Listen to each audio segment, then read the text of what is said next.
military history and events, from expert scholars to occasional listeners.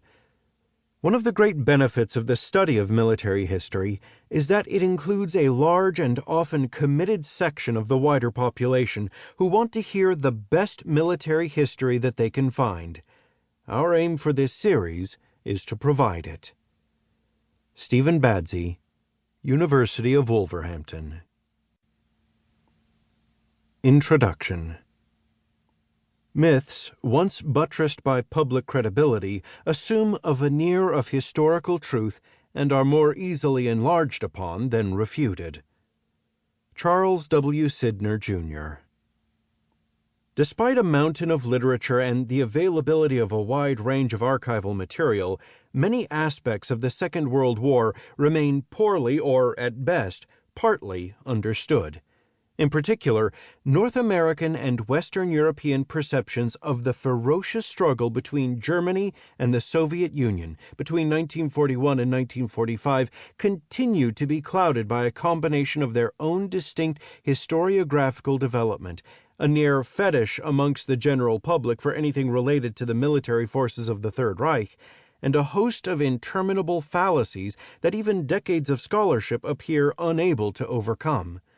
Seemingly, the most impermeable of these perceptions relates to the notion that the military forces of Germany were not really defeated by the Soviet Red Army on the battlefield at all, at least not in terms of operational or tactical level proficiency.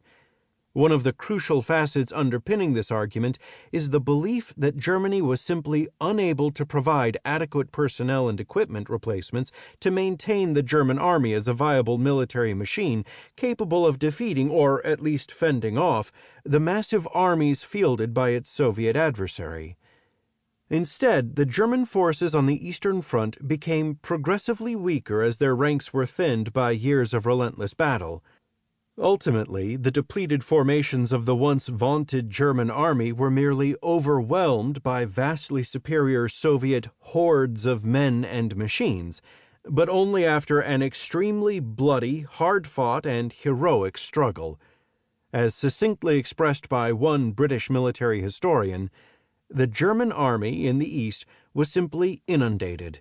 From now on, the Russians were able to marshal huge forces at whatever point of the front they chose and smash through the German lines almost with impunity.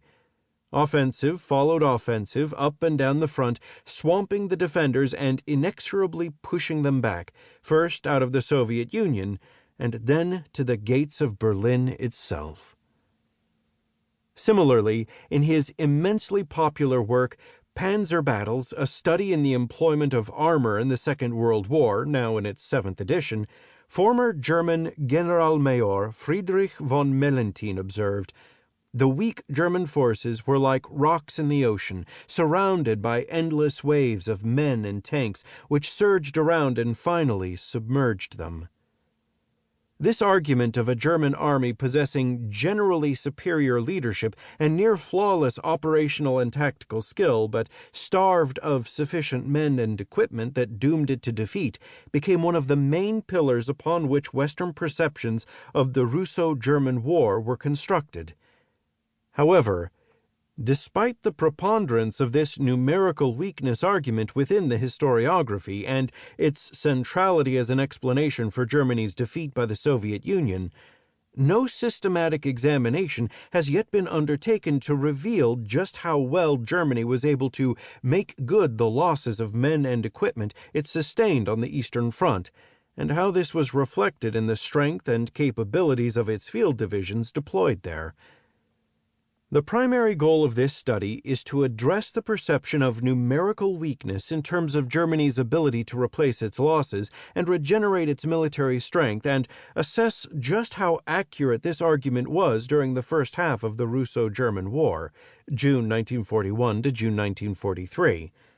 Specifically, it asks the questions: to what extent was Germany able to provide the reinforcements and replacements needed to maintain the strength of the Ostheer?